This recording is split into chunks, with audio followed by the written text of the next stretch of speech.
할렐루야. 오늘도 주 앞에 오신 여러분들을 주님의 이름으로 축복하고 환영합니다.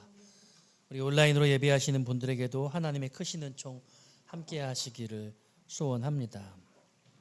오늘 여러분과 함께 나눌 말씀의 제목은 답답할 때 부르는 노래입니다. 아무것도 하고 싶지 않아. 아침에 눈을 뜨면 이 생각을 저는 자주 하게 되는 것 같습니다. 오늘은 그냥 아무것도 하지 않고 빈둥거리고 싶어. 이 생각 여러분 어떠세요? 여러분 자주 하지 않으세요? 네. 저는 여러분들도 대부분 그럴 것이라고 여기며 저를 자주 위로하곤 합니다. 대개의 경우 이런 생각은 과로와 경무로 한 주를 지낸 월요일 아침에 찾아와요. 그런데도 월요일날 이제 저는 목회자에겐 월요일이 쉬는 날인데 그럼에도 불구하고 월요일날 쉬지 못할 때 이런 생각을 또 많이 합니다. 너무 열심히 일하면 그럴 수 있죠. 여러분들도 그러리라 생각합니다. 쉼이 필요하다는 마음의 시그널입니다. 몸과 마음이 지쳐 있다면 쉼이 절대적으로 필요하죠. 열심히 일했다면 쉼은 하나님이 주신 놀라운 은총입니다. 그런데 이와는 다른 이유로 무기력증에 빠진 그런 분들이 현대인들 가운데 많은 것 같습니다. 무기력은 어떠한 것을 할 의욕이 전혀 나지 않는 상태를 말합니다.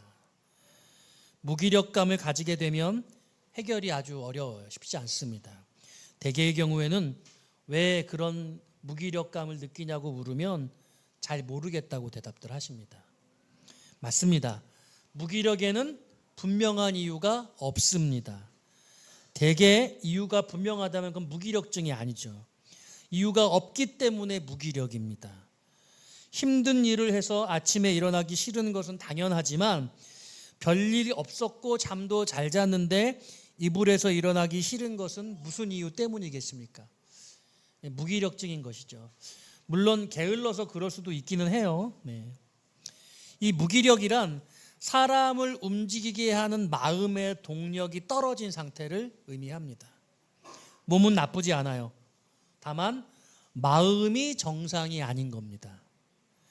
물론 심리적인 원인 이외에 신체적 문제가 있을 수도 있습니다. 이 가능성도 있어요. 호르몬계의 질병이 생기면 심리적 문제가 발생합니다. 10대의 사춘기나 중년의 권태기도 호르몬에서 그 원인을 찾기도 하지 않습니까? 다만 이보다 근본적인 무기력의 원인이 현대인들에게 있다는 거예요. 그것은 삶의 본질적인 이유가 명확하지 않기 때문입니다. 사람을 무기력하게 만들기 위해 가장 좋은 방법이 있는데요. 그것은 아주 쉽습니다. 의미 없는 일을 계속해서 시키면 됩니다. 즉 자신이 어떤 일을 얼마나 하던 간에 그것이 어떤 결과에 아무런 영향을 주지 않는 그런 의미 없다고 생각되는 그런 일을 계속해서 시키면 사람들은 무기력해집니다. 당연하죠. 내가 하는 모든 것이 아무런 의미가 없는데 무기력에 빠지지 않을 재간이 없는 겁니다. 그런 사람의 삶은 정말 허무해지는 겁니다. 만일 누군가가 당신이 오늘날 이런 모습이 된 것은 참 행운이다 이렇게 여러분들에게 말한다면 기분이 어떨 것 같습니까? 당해보지 않았다면 제가 알려드릴게요. 기분이 아주 더럽습니다. 네. 왜 그렇습니까? 왜 더러워요? 언짢아요. 왜냐하면 내가 오늘날 이와 같은 모습이 되기 위해서 내가 어떻게 살아왔는데 내가 얼마나 수고하고 열심히 노력해서 여기까지 왔는데 이게 내 수고한 것은 전혀 인정해주지 않는 것 같고 행운이다. 물론 예수 믿는 우리들은 하나님의 은혜다 이렇게 고백하는 차원이 있습니다만 그게 아니라 내가 노력하고 수고해서 내가 이 자리에 이르게 된 것도 우리는 인정받고 싶은 거죠. 삶의 의미가 없거나 아니면 없다고 생각되면 그 사람은 무기력해집니다. 지금 하고 있는 일이 내 인생에 어떤 의미도 되지 않는다고 생각해도 그렇고요.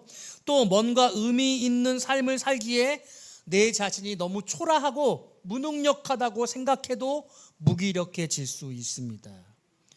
정리하면 무기력은 결국 삶과 자신에 대한 의미의 연관성이라고 할 수 있어요. 그 지수가 낮을수록 그 사람은 더 무기력해지는 거예요. 삶에 대한 열의와 의미가 상실되는 거죠. 자신에 대한, 삶에 대한, 일에 대한 소주감을 가질 때, 그리고 거기에 대한 만족감이 있을 때 활력 있는 삶, 감사로 충만해질 수 있는 거예요. 여러분 어떻습니까? 여러분들의 삶은 이런 의미들로 충만하십니까? 기왕이면 여러분들이, 그리고 무엇보다 주님이 여러분들 삶의 소중한 의미가 되시기를 축복합니다. 오늘 말씀 제목이 답답할 때 부르는 노래인데요.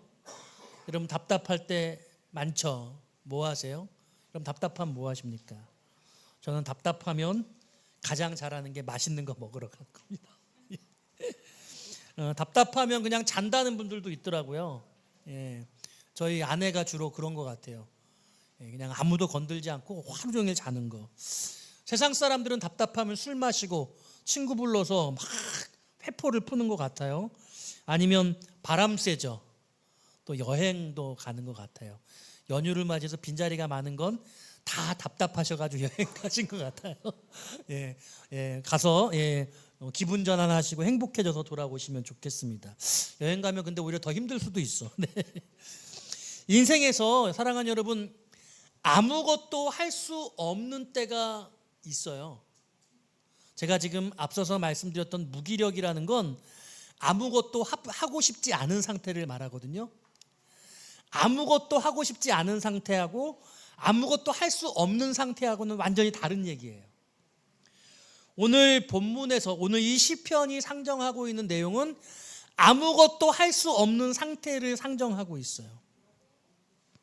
여러분, 아무것도 하고 싶지 않는 것은 해야 할 일은 있는데 그 일을 하고 싶은 마음이 안 되는 그런 순간이지 않습니까? 아주 종종 있어요.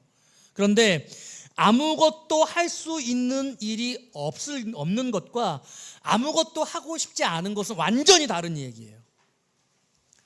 아무것도 하고 싶지 않다는 것은 생각만 바꾸면 무엇이든 할 수 있다는 거거든요. 그런데 아무리 생각을 바꾸어도 그 어떤 것도 할 수 없는 것이 인생의 순간에 있다는 거예요. 그런 상황이 있다는 거예요.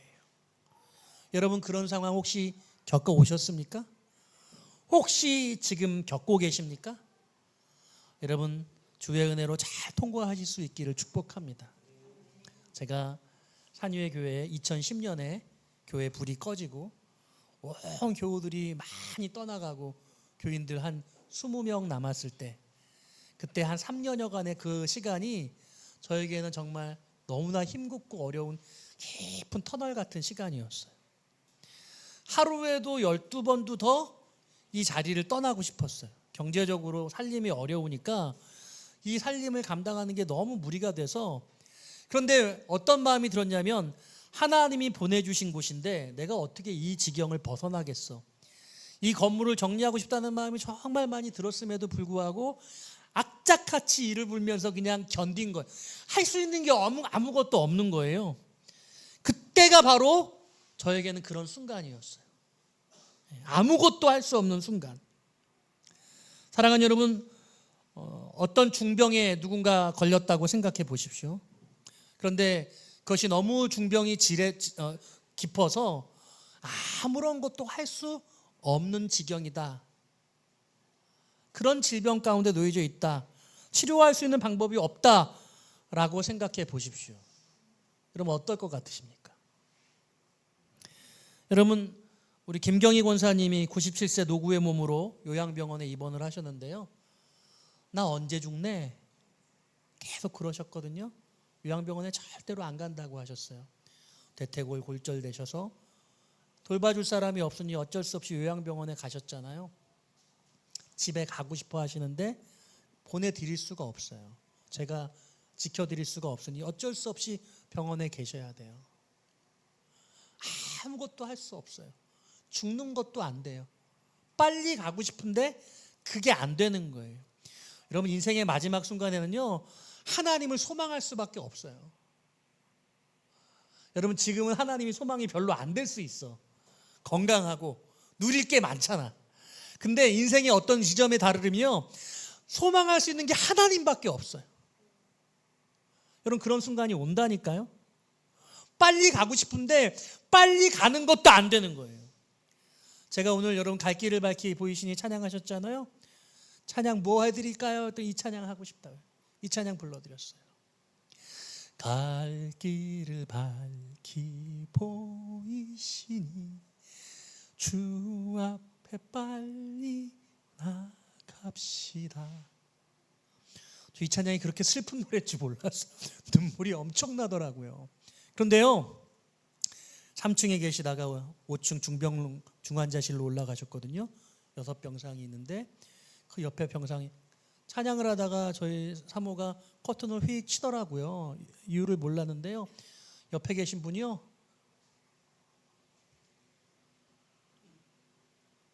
눈이 제 한 3배는 되는 것 같아요. 이렇게 끄고 찬송을 하는데 저랑 눈이 마주치는데요, 찬송을 부르는 것 같더라고요.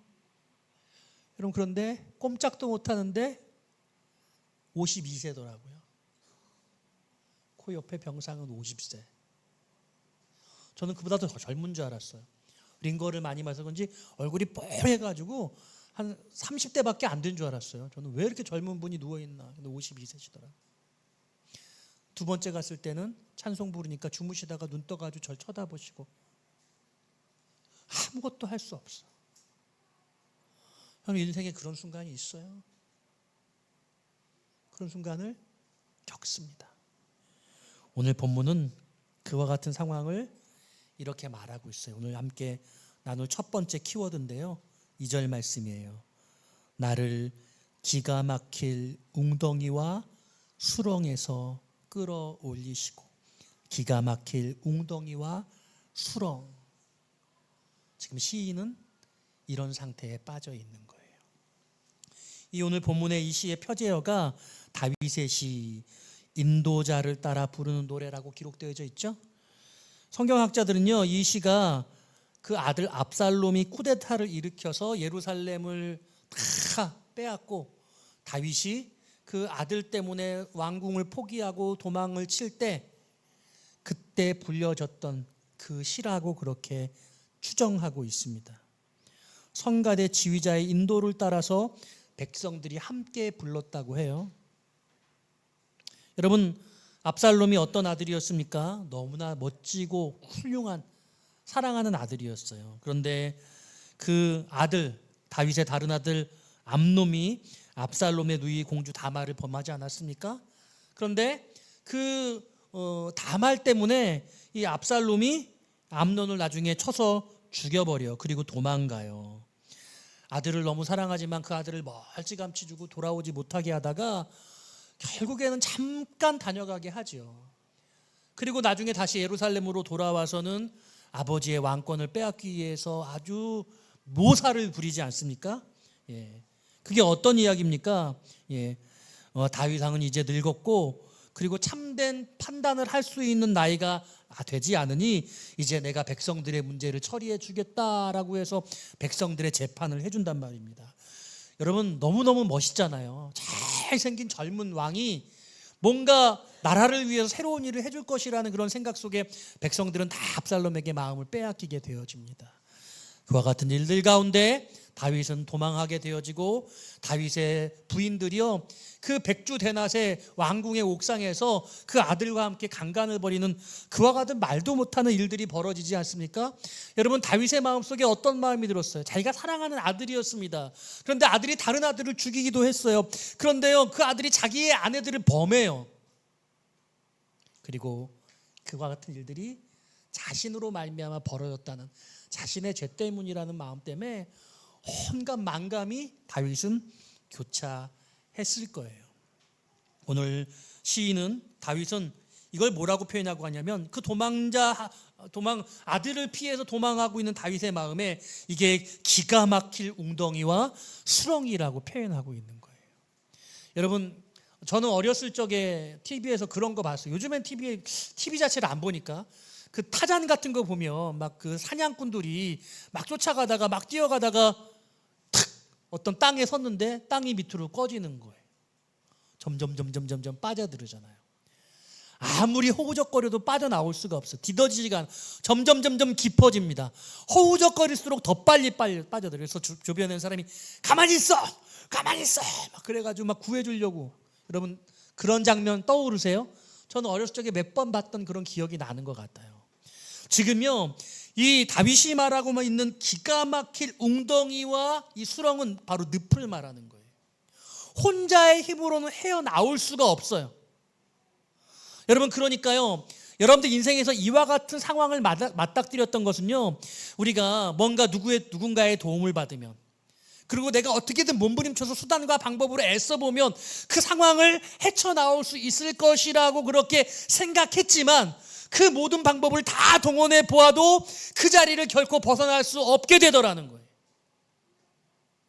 내가 그 어떤 것도 할 수 없는 지경까지 가서 그냥 점점 빠져드는 것 같은, 아무것도 바꿔낼 수 있고 나를 이끌어내지 못하는 그와 같은 답답한 상황 속에 놓여져 있더라는 거예요. 우리 요즘에 우리 교우들 많이 경제적으로 좀 어려운 것 같아요. 여러분 힘드시죠? 여러분 힘내시기 바랍니다. 여러분 하나님이 여러분들의 문제를 해결해 주시기를 주님의 이름으로 축원합니다. 경제적 문제든 여러분 육체적 문제든 마음의 심령의 문제든 하나님이 그 문제를 해결해 주시기를 축복합니다. 그런데 여러분 그 문제가 생각보다 되게 길게 갈 수 있어요. 여러분 오늘 본문에 뭐라고 이야기냐면요 1절의 말씀에서 이렇게 말해요. 같이 한번 읽어볼까요? 1절입니다. 시작. 내가 여호와를 기다리고 기다렸더니 귀를 기울이사 나의 부르짖음을 들으셨도다.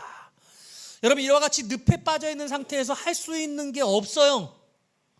할 수 있는 게 있다면 단지 기다리는 것뿐이에요. 근데 본문에서는 기다리고 기다렸다 이렇게 표현하고 있어요. 간절한 마음으로 애타게 기다리는데 그 시간이 훨씬 더 길었던 거죠. 다윗은 10년 동안 도망자 생활을 했어요. 헤브론에서 왕이 됐는데 그 왕은 반쪽짜리 유다 지파만의 왕이었잖아요. 7년을 거기서 더 기다렸어요. 진정한 이스라엘의 왕이 되기까지는 17년이라는 시간이 걸렸던 거예요. 여러분들이 어떤 일을 할 때 빨리 해결하고 싶죠. 빨리 이루고 싶을 겁니다. 여러분 그런데요 시간이 필요한 거예요. 인생을 어쩌면 다 들여서 그 일을 이루어야 할지도 몰라요. 아무것도 이루어지지 않은 상태가 10년이 갈 수도 있고 30년이 흐를 수도 있는 거죠. 하나님의 시간이 언제 우리에게 임할지 알 수 없어요. 기다리고 기다리는 이 기다림의 훈련, 어쩌면 저와 여러분들은 반드시 이 기다림의 훈련을 감당해내야 되는 거예요. 여러분 기다림의 훈련을 해서 승리하시기를 바라요. 저는요 이 산위의 교회에서 이곳에서 18년을 지내보니까 제가 13년을 살았잖아요. 사택에서. 기다려보니까 이게 능력이 아니에요. 이것도 은혜야, 은혜. 기다릴 수 있게 하신 게 하나님의 은혜야. 막 튕겨나가고 싶은 마음이 얼마나 많이든지 하루라도 그냥 빨리 누가 와서 이 교회를 팔라고 그랬으면 제가 팔아버렸을지도 몰라요. 좋은 값에 쳐줄 테니 정리하세요. 빚도 많고 교회 운영하시기도 힘드실 텐데 제가 잘 쳐드릴게. 누가 그렇게 달콤하게 얘기했다면 제가 덜컥 정리했을 수도 있겠어요. 그런데 하나님이 그렇게 하지 않으셔서 전 너무 감사해요. 제가 일탈할 수 있었을 텐데 일탈하지 않은 것도 제가 일탈한다고 해도 전혀 이상한, 마음으로는 100번 1000번 아마 이상의 일탈했을 거예요. 근데 그 견디게 하신 게 너무 감사해요. 지금 생각하면 제가 막 방황했거든요.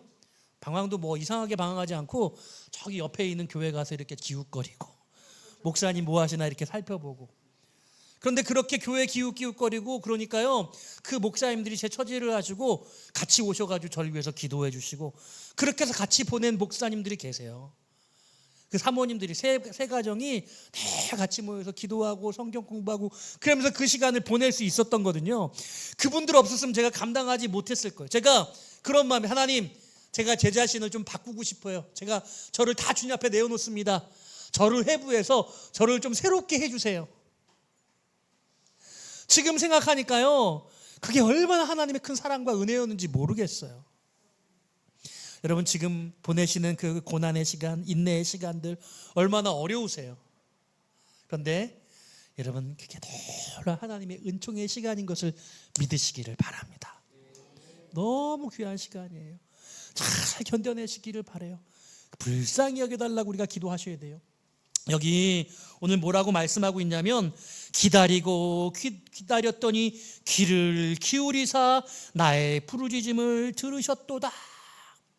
그래서 할 수 있는 것이 기다림밖에 없는데 이 기다림 가운데 기다리면서 우리가 할 수 있는 게 무엇인가를 두 가지로 더 생각해 볼 수 있어요. 첫 번째로 따라합시다. 기다리며 기도하라. 예, 기다리며 기도하는 거예요. 뭐 할 수 있는 게 아무것도 없으니까 그냥 처분만 바랄 수밖에 없어요. 내가 뭘 아무리 해봐도 아무 변화도 일어나지 않거든요. 그냥 하나님이 이끄시기를 기다리면서 기도할 뿐이에요. 여러분 오늘 이 본문에 보면은요, 이 본문 이 시편이 두 괄씩이에요. 앞에 결론이 다 나와 있어요. 기다리고 기다렸더니 아주 오랜 시간 기다렸더니 하나님이 응답하셨다. 이게 결론이거든요. 그런데 이 결론 다음에 이 기다리면서 기도했던 기도의 내용이 어떤 것인지는 뒤에 부분에 아주 자세하게 묘사되어 있어요. 여러분 본문의 말씀 11절 한번 같이 읽어볼까요? 11절입니다. 시작. 여호와여 주의 긍휼을 내게서 거두지 마시고 주의 인자와 진리로 나를 항상 보호하소서. 나를 긍휼히 여겨달라고, 인자와 진리로 나를 보호해달라고 기도하고 있어요. 12절은 이렇게 기도해요. 수많은 재앙이 나를 둘러싸고 나의 죄악이 나를 덮침으로. 여러분 보세요.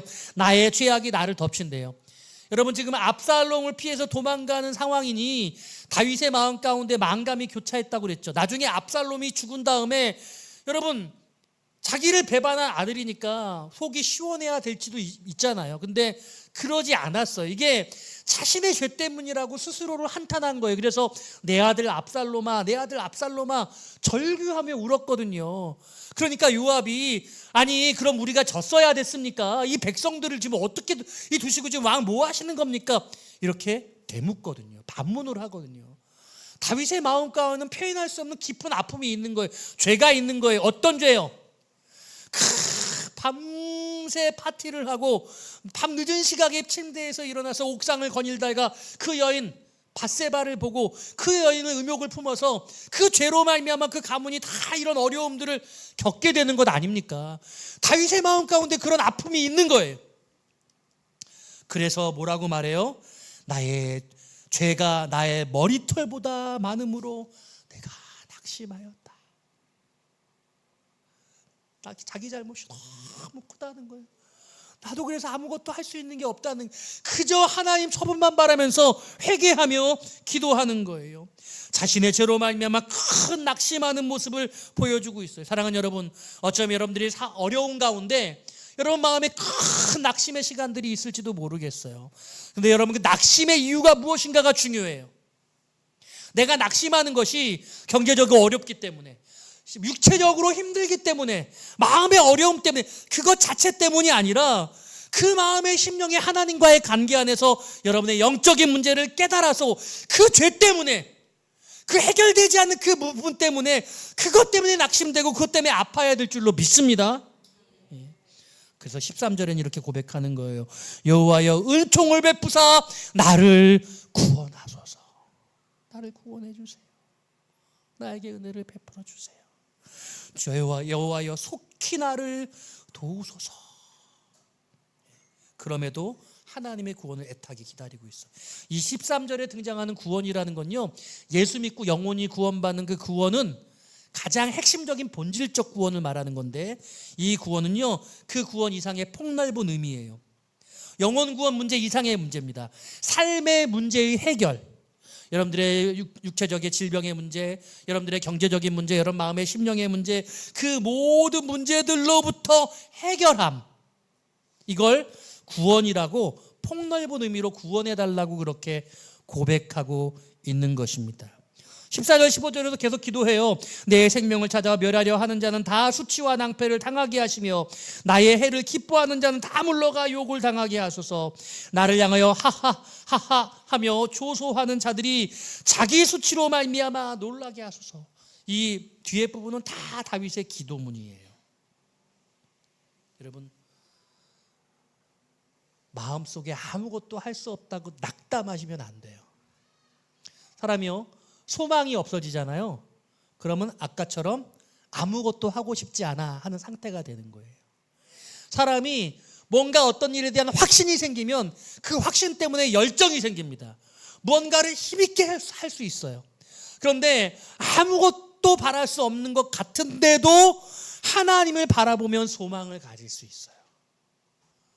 내가 모든 것을 다 해봤는데 도무지 이 상황을 벗어날 수는 없잖아요. 그럼에도 불구하고 하나님의 구원을 바라며 소망하는 거예요. 할렐루야. 오늘 이것이 여러분들의 소망이 되어지시기를 주님의 이름으로 축원합니다. 그래서 여러분, 언제까지 우리가 이렇게 기도해야 합니까? 2절에 이렇게 말해요. 나를 기가 막힐 웅덩이와 수렁에서 끌어올리실 때까지.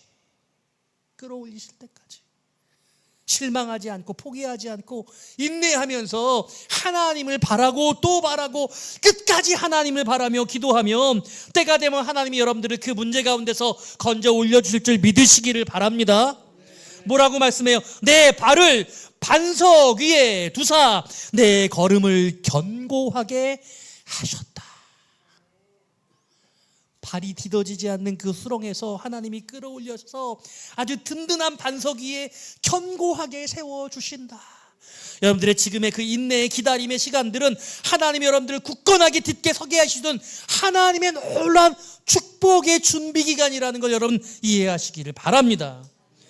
그러므로 여러분 기다리며 할 수 있는 두 번째가 있는데 무엇이냐면요, 3절 말씀 같이 한번 읽어보기 원해요. 3절입니다. 시작. 새 노래 곧 우리 하나님께 올릴 찬송을 내 입에 두셨으니 많은 사람이 보고 두려워하여 여호와를 의지하리로다. 아멘. 따라합시다. 기다리며 노래하라. 노래하는 거예요. 기다리며 기도하고, 기다리며 기도하는 게 여러분 그냥 기도하면 되게 빡빡하고 힘들거든요. 근데 여러분 노래하면요, 그 노래가 곡조가 있어서 그게 그렇게 은혜가 되기도 하고 위로가 되기도 하고 소망이 되어지기도 하더라고요. 제가 그 병상에서 찬송을 부르는데요, 아무도 제가 찬송하는 걸 막지 않고요, 다 귀담아 들으시더라고요. 제가 한동안 찬송 부르는 게 별로 안 좋았었어요. 제가 20대 때 총신대학에 다닐 때는요, 노래를 잘하고 싶어서 여호와는 나의 목 맨날 이랬거든요. 복도 이렇게 울림 잘 낼 단데 가면 더 잘하는 것 같이 들리잖아요. 그럼 막 가가지고 큰 소리로 보다 누구 싹 지나오면 안 부른 척 하다가 또 지나가면 부르고 이랬단 말이죠. 그런데 오늘 우리 김경희 권사님 앞에서 노래를 쫙 부르니까 마음이 그렇게 좋더라고요. 노회에서 노래도 잘 못 부르는데 저보고 자꾸 특송을 하래요. 내켜하지 않았는데 내켜하지 않기로 했어요. 내가 하나님을 찬양하는 일이 얼마나 귀한가, 그런 생각을 다시 깨닫게 되고 할 수 있으면 노래하고 싶더라고요. 노래를 불러주고 싶더라고요. 여러분 외로우세요? 답답하세요? 우리 노래하기 원해요. 찬송하기 원해요. 여러분 마음에 어려운 심경을 담고 있는 찬양을 찾아보세요. 유튜브에 좋은 노래 많더라고요. 찬양 쫙 듣다 보면 어떤 노래가 마음속에 막 닿잖아요. 그럼 그 노래 여러분 악보도 찾아보시고 그 노래 따라 불러보시기도 하고 신청도 해주세요. 예배 때 같이 부를 수도 있어요. 갈 길을 밝히 보이시니 여러분하고 같이 하고 싶었어요. 제가 그래서 여러분, 우리가 하나님을 찬미하면요, 하나님이 들으신다는 거예요. 오늘 뭐라고 막 1절에 귀를 기울이사 나의 부르짖음을 들으셨도다. 부르짖음을 들으셨다는 거예요. 주님 다 듣고 계세요. 따라합시다. 주님 듣고 계십니다. 여러분들의 신음소리 듣고 계시다는 거예요. 우리의 기도 소리 주님 다 알고 계시다는 거예요. 우리가 노래할 때 주님이 다 기억하신다는 거예요. 아직 때가 이르지 않았을 뿐이에요. 여러분들의 준비한 때가 되어지면, 하나님의 타이밍이 이르게 되어지면 하나님 여러분들을 번쩍 그 수렁에서 들어 올리셔서 반석 위에 세워 주실 줄로 믿습니다. 여러분, 우리가 노래해야 할 이유 아닙니까? 이게 우리의 믿음이 돼야 돼요. 말씀의 결론이에요. 신앙은 기다림이에요. 내가 여호와를 기다리고 기다렸더니 귀를 기울이사 나의 부르짖음을 들으셨도다. 시편 37편 7절은 말해요. 여호와 앞에 잠잠하고 참아 기다리라. 자기 길이 형통하며 라고 말씀하고 있습니다. 출애굽기 14장 13절은 말해요. 모세가 백성에게 이르되 너희는 두려워하지 말고 가만히 서서 여호와께서 오늘 너희를 위하여 행하시는 구원을 보라. 너희가 오늘 본 애굽 사람을 영원히 다시 보지 아니하리라. 하나님이 행하시는 구원을 보라고 말씀하셨어요. 여러분, 어려우시죠? 여러분 보면 저 마음이 참 안타까워요. 얼마나 힘드십니까? 그런데 낙심하지 마시기 바래요. 절망하지 마시기를 바래요. 여러분 얼굴 표정에 보면 다 제가 느껴요. 요즘 힘들구나. 요즘에 좀 경기가 안 좋구나. 살기가 빡빡하구나. 그러니까 부부들끼리 티격태격하고 얼마나 어려우세요. 사랑하는 여러분, 하나님을 노래하기 원합니다.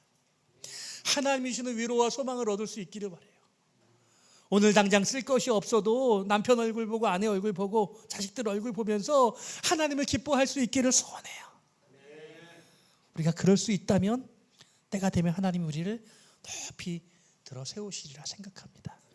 오늘 이 말씀 들으시고 오늘 어려움에 처한 모든 가정들, 우리 가장들, 우리 아내들, 우리 여러분들 모두 새 힘을 얻고 하나님 소망 가운데 인내하며 기다려서 믿음을 이루시는 거룩한 역사 겪게 되시기를 주님의 이름으로 축원드립니다.